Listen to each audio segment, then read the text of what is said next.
My name is Kenneth Ogendo. I work for Luala Community Alliance. I oversee policy, advocacy and partnerships and really supporting external affairs, and we are here to advance the agenda of universal health coverage through community health workers, through primary healthcare networks, and we want to keep the conversation alive. What does Luala do exactly? Luala is a not-for-profit organization that advances systems change.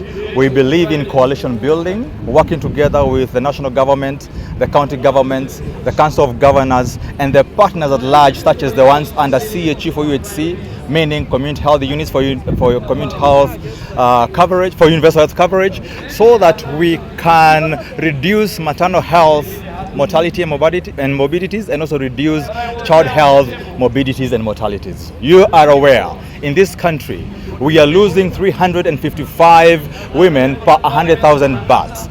We are losing 21 neonates per 1,000 births. We want to change the narrative.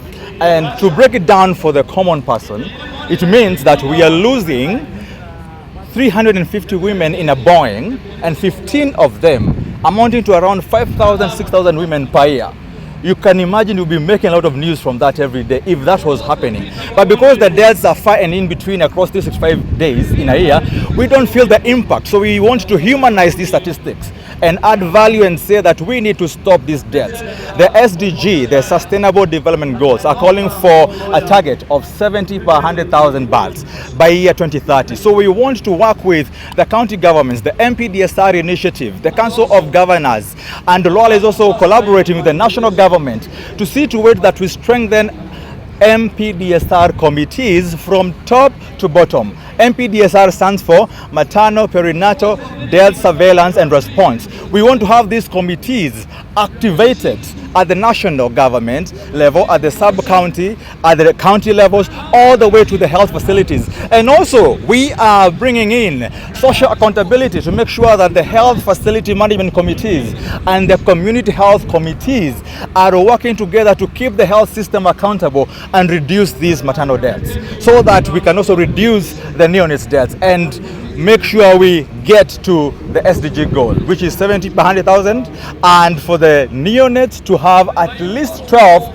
per 100,000 live births by the year 2030. So we are here as a collective to advance that agenda. And then secondly, sir, we are also here to advance the cause for community health workers, and we appreciate the government on the 50-50 financing arrangement, because the national government is paying 50% and the counties are matching with another 50, totaling to 5,000 shillings.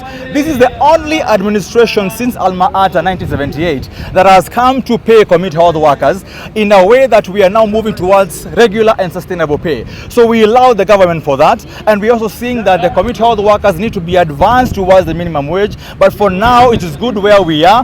We want to ask, can the social health insurance also purchase community health services? Can the FIF ring-fence money for primary healthcare networks, so that we are not only establishing them, but we are also supposed to operationalize them? So we are working together with other CHG partners such as UNICEF, Living Goods, AMREF, and NAI Africa, Financing Alliance for Health, to ensure that we increase financing and investment for this to move it forward. And we have good donors such as J&J and Elma Philanthropies who are supporting and catalyzing the domestic financing of health in this country, because we all know of the fiscal change globally as a result of the stop work order that was passed earlier on this year. So far, are you happy with the implementation of the universal health care in Kenya? Yes, so far so good. Let me mention we have two counties that have done well from a maternal health perspective. Makueni County has been lauded to be having 0 maternal deaths as a result of postpartum hemorrhage. And thanks to the leadership and the availability of oxytocin, heat-stable carbetocin, and the non-pneumatic anti-shock garments, the NASG, which Luala is advancing across the counties together with partners like Chai, we are seeing we can reduce these maternal deaths. And by the way, the host county here, Homa Bay County, we have not seen any deaths, and thanks to Gladys Wanga and her team, we have not seen any deaths as a result of postpartum hemorrhage for the last 96 days. So we are seeing a lot of traction, and Kenya can do it. If Makueni does not have those maternal deaths as a result of bleeding for the last 2 years, then we can do it in Homa Bay, we can do it in Migori County, we can do it in Baringo County where we are, we can do it, we can replicate it across the country.